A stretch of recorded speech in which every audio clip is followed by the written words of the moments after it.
नमस्कार. आज आपण ॲब्रोटेनम या औषधाबद्दल बघणार आहोत. ॲब्रोटेनम हे औषध वनस्पतीपासून बनवलेले आहे, त्यामुळे ते व्हेजिटेबल किंगडमचे एक महत्त्वाचे औषध आहे. या औषधाची सर्वसाधारण लक्षणे: या औषधाचा परिणाम मज्जातंतू, पोषण व शिरा यावर होतो. शरीर वाळते, खालून वर वाळण्यास सुरुवात होते, पाय जास्त वाळलेले असतात, अंगलोळे पडल्यासारखा अशक्तपणा वाटतो, बधिरता असते, कंप असतो, एका रोगाचे दुसऱ्या रोगात रूपांतर होते, विकार आलटून पालटून होतात. मूळव्याध थांबल्यानंतर जर संधिवात झाला किंवा संधिवातानंतर जर हगवण लागली तर हे औषध उपयुक्त ठरते. या औषधामध्ये पाणी साकळण्याची प्रवृत्ती असते. फ्लुरोसिनंतर फुफ्फुसाभोवती पाणी साठते. सांध्यात, उदरात किंवा छातीवर शस्त्रक्रिया केल्यानंतर त्या ठिकाणी दाबल्यासारखे वाटते. मुलांची वृषणवृद्धी, इन्फ्लुएन्झा नंतर अतिशय अशक्तपणा येतो. लहान मुलांमध्ये मुळदूस असतो. मानसिक लक्षणांमध्ये ही मुले चिडखोर, संतापी असतात. अतिशय काळजी वाटून निरुत्साहीपणा, विचार करणे कठीण जाते, उमज पडत नाही, अमानुष दुष्टपणा करावासा वाटतो. मानेच्या स्नायूच्या अशक्तपणामुळे डोके सावरत नाही. संभाषणानंतर किंवा मानसिक श्रमानंतर मेंदू थकतो.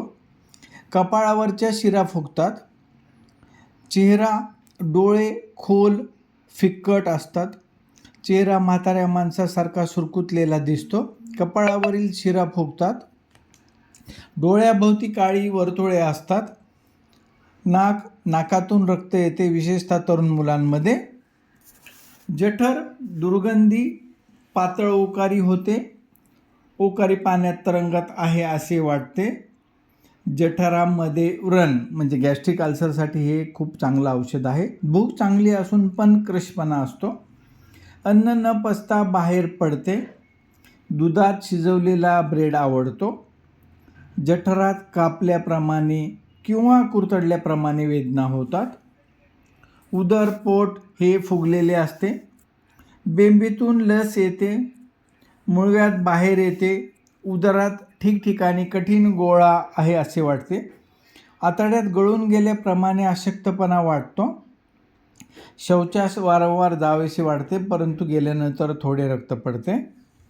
पुरुष जनेंद्रियामध्ये लहान मुलांच्या हायड्रोसिलसाठी हे खूप उपयुक्त औषध आहे, ज्याला आपण वृषणवृद्धी असे म्हणू. श्वसनेंद्रियामध्ये हगवणीनंतर कोरडा खोकला येतो. फ्लुरोसिस झाल्यानंतर दाबल्यासारखे वाटते, त्यामुळे श्वासोश्वास नीट करता येत नाही. स्त्री जनेंद्रियामध्ये डाव्या रजपिंडात वेदना होतात. विटाळ बंद होतो. मान अशक्त, त्यामुळे डोके सावरत नाही. पाठ रात्री दुखते. हालचालीने बरे वाटते. माकड हाडात मूळव्याधीमुळे दुखते. हातपाय, बोटे बधीर, गार, झिंझिनल्यासारखी वाटतात. खांदे, हात, मनगट व घोटे दुखतात. पाय अतिशय वळतात.